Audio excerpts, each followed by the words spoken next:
নমস্কার। ঠাকুর মা স্বামীজি আর আমার গুরু মহারাজের চরণে প্রণাম নিবেদন করে শুরু করছি আজকের পাঠ। আজ আমি আপনাদের স্বামী চেতনানন্দের লেখা থেকে শ্রীমৎ স্বামী ভূতেশানন্দজি মহারাজের জীবনের কিছু ঘটনা বলবো। তখন 1990 সাল। মহারাজ তখন মঠ ও মিশনের প্রেসিডেন্ট। প্রায় দুবেলা তাঁর সঙ্গে নানা বিষয়ে গল্প করেছি। 31শে জুলাই রাতে সারগাছি আশ্রমে ডাকাতি হয়। ডাকাতরা আশ্রমের 15-20 হাজার টাকা, আমার 1000 টাকা ও একটা হাত ঘড়ি ও একটা ট্রাভেল ঘড়ি নিয়ে নেয়। 9ই আগস্ট সন্ধ্যার পর আমি মঠে গেলে মহারাজ বিছানা ছেড়ে উঠলেন। সব্যসাচী মহারাজ তখন তাঁকে মাসাজ করছিলেন। তিনি সেবককে বললেন যে তাঁর ঘড়িগুলো আনতে। বিভিন্ন দেশের ভক্তরা ওইগুলো তাঁকে উপহার দিয়েছিলেন, মানে স্বামী ভূতেশানন্দজি মহারাজকে। তিনি তা থেকে একটা ভালো ঘড়ি বেছে আমার হাতে নিজে পরিয়ে দিয়ে নিত্য মুক্তানন্দকে বললেন একটা ছবি নিতে। সে ছবি আজও আমার কাছে আছে। অনেক সাধু ও পণ্ডিত দেখেছি, কিন্তু এই রকম অসাধারণ স্মৃতিসম্পন্ন ব্যক্তি আমি জীবনে দেখিনি। ইংরেজি, বাংলা, সংস্কৃত, হিন্দি, গুজরাটি ও অন্যান্য ভাষায় যেমন পারদর্শী ছিলেন, তেমনি প্রাচ্য ও পাশ্চাত্য দর্শনেও তাঁর ব্যুৎপত্তি ছিল। তা সত্ত্বেও তাঁর জানার আগ্রহ ছিল অপরিসীম। এখন অনেকের মধ্যে দেখি যে আপনাকে জানবার ইচ্ছা এইটি খুবই কম। ভাষাতত্ত্ব অনুসারে একই শব্দ স্বর অনুযায়ী বিভিন্ন অর্থ হতে পারে। মহারাজ এই ভাষাতত্ত্ব নিয়ে একটা খুব সুন্দর মজার কথা বা গল্প বললেন। যেমন মহারাজ উদাহরণ দিয়ে বললেন, যেমন বাচ্চা ছেলে স্কুলে যাবে, মাকে বলছে, মা আমি স্কুলে যাচ্ছি। মা তখন বললেন, যাও। এখানে স্বর মিষ্ট, মানে অনুমতি দেওয়া হলো। হয়তো বাড়িতে একটা বাজে লোক ঢুকেছে, তখন সেই মহিলায় চিৎকার করে বলবেন, যাও। এখানে যাও মানে গেট আউট। স্বর রুক্ষ। আবার কোনো প্রেমিকা তার প্রেমাস্পদকে ঠেলে বলছে, যাও। এখানে যাও মানে ডোন্ট গো। মহারাজ এমন ব্যঙ্গ করে বললেন যে আমরা হাসতে হাসতে মরি। একদিন বেলুর মঠে তাঁর সঙ্গে বেড়াতে বেড়াতে গঙ্গার তরঙ্গ, বরানগরের বৃক্ষরাজি ও নীল মেঘ দেখে আমি কালিদাসের রঘুবংশম থেকে শ্লোক বলেছিলাম। সেই দেখা দেখি মহারাজও আরও কঠিন অন্য একটি শ্লোক বললেন। আমি অবাক হয়ে গেলাম। কবে পড়েছেন এখনও সব পরিষ্কার মনে আছে। আমরা বারবার পড়েও শাস্ত্রের শ্লোকগুলি সব স্মৃতিতে ধরে রাখতে পারি না।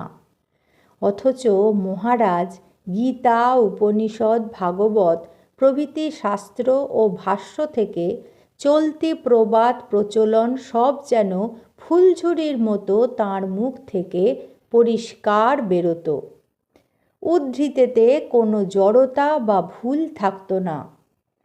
তাঁর ঘরে বেশি গ্রন্থ দেখিনি বা আমাদের মতো অত পড়াশোনাও করতে দেখিনি। আমি একদিন বললাম, আমার বক্তৃতা তৈরি করতে কত সময় লাগে, অথচ প্রস্তুতি ছাড়া ও নোট ছাড়া আপনি কি সুন্দর বক্তৃতা দেন এবং আপনার চিন্তাগুলো কি অপূর্ব সাজানো। কিরম করে হয় মহারাজ?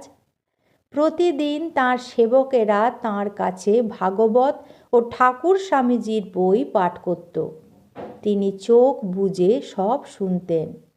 আমি মঠে থাকলে বিকেল 3:30 তাঁর কাছে গিয়ে পাঠ শুনতাম ও গল্প করতাম। মঠ থেকে আমেরিকায় ফেরবার সময় মহারাজ শিখরেশ মহারাজকে বলতেন যে আমার যত ধুতি, চাদর বা জামা কাপড় দরকার তাঁর স্টক থেকে দিতে। এদেশে বাইরে বেরোনোর সময় পাশ্চাত্যের পোশাক পরি, কিন্তু আশ্রমের ভিতরে তো গেরুয়া পরতে হয়, তাই গেরুয়া পরি। আমি যাতে টাকা খরচ করে কাপড় চাদর না কিনি তার দিকে মহারাজ নজর রাখতেন। পূজনীয় গম্ভীরানন্দজিও আমাকে জামা কাপড় দিতেন এবং বলতেন, সিল্কের কাপড় সব নিয়ে যাও ওদেশে।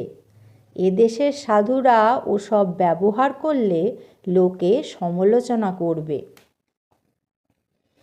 1990 সালে মঠ থেকে মহারাজের কাছে বিদায় নিতে গেলে স্বামী ভূতেশানন্দজি মহারাজ বললেন, I can't say goodbye, come again, may Thakur be with you, may holy mother be with you, may Swamiji be with you. 1993 সালের 11, 12, 18 ও 19 সেপ্টেম্বর শিকাগো ধর্ম মহাসভার শতবর্ষ উদযাপিত হল কলকাতার নেতাজি ইন্ডোর স্টেডিয়ামে। 12,000 শ্রোতা বিভিন্ন দেশ থেকে এসেছিলেন। 11 তারিখে ভূতেশানন্দজি মহারাজ নিজের লিখিত ভাষণ পাঠ করেন। পরে আমি জিজ্ঞাসা করলাম, আপনি কেন ভাষণ পাঠ করলেন? আপনাকে তো কোনোদিন নোট নিয়ে বক্তৃতা দিতে দেখিনি। তখন মহারাজ উত্তরে বললেন, ওপেন হার্ট সার্জারির পর একটু শারীরিক দুর্বলতা বোধ করি।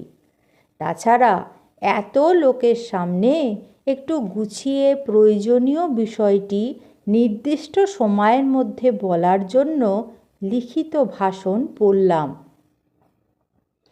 মঠে যে কয়দিন ছিলাম রোজ সকালে মহারাজের সঙ্গে বেড়াতে যেতাম। অন্যান্য সাধুরাও থাকতেন। তারপর তিনি সকলকে চকোলেট দিতেন এবং ফষ্টি নষ্টিও করতেন।